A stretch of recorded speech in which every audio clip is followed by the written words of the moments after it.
Donald Trump দীর্ঘদিন ধরে রাষ্ট্রপতির ক্ষমতা, শত্রুদের বিরুদ্ধে প্রতিশোধ এবং নোবেল শান্তি পুরস্কার জয়ের বাসনায় আচ্ছন্ন ছিলেন।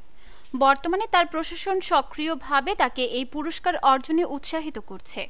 গত শুক্রবার হোয়াইট হাউসে ইউক্রেনের প্রেসিডেন্ট ভলোদিমির জেলেনস্কির সঙ্গে উত্তপ্ত বৈঠকের নেপথ্য এই বিষয়টি কাজ করেছে।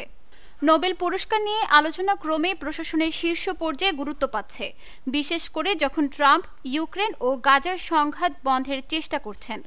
ফেব্রুয়ারিতে মার্কিন অর্থমন্ত্রী স্কট বেসেন্ট ফক্স নিউজকে বলেন, রাশিয়া ইউক্রেন যুদ্ধের অবসান ঘটানোর প্রচেষ্টার জন্য ট্রাম্প নোবেল পাওয়ার যোগ্য।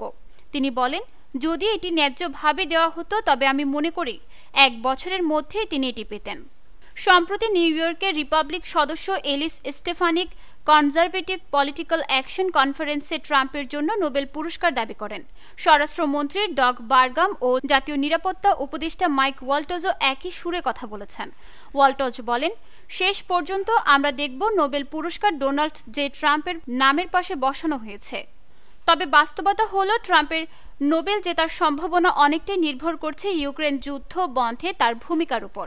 এদিকে শুক্রবারের উত্তপ্ত বৈঠকের পর ট্রাম্প জেলেনস্কিকে হোয়াইট হাউস থেকে বের করে দেন, যা ইউরোপীয় মিত্রদের ক্ষুব্ধ করেছে।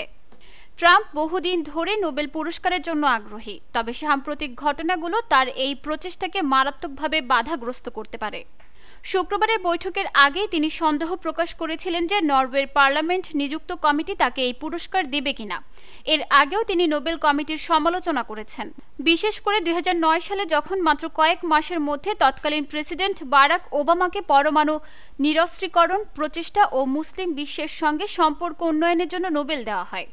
2019 সালে ট্রাম্প বলেছিলেন, অনেক কিছুর জন্যই আমার এটি পাওয়া উচিত, যদি তারা ন্যায্যভাবে দিত, যা তারা করে না। ওবামাকে তারা প্রেসিডেন্ট হওয়ার সঙ্গে সঙ্গে দিয়ে দিল, অথচ তিনি নিজেই জানতেন না কেন পেলেন। এটাই একমাত্র বিষয় যেখানে আমি ওনার সঙ্গে একমত।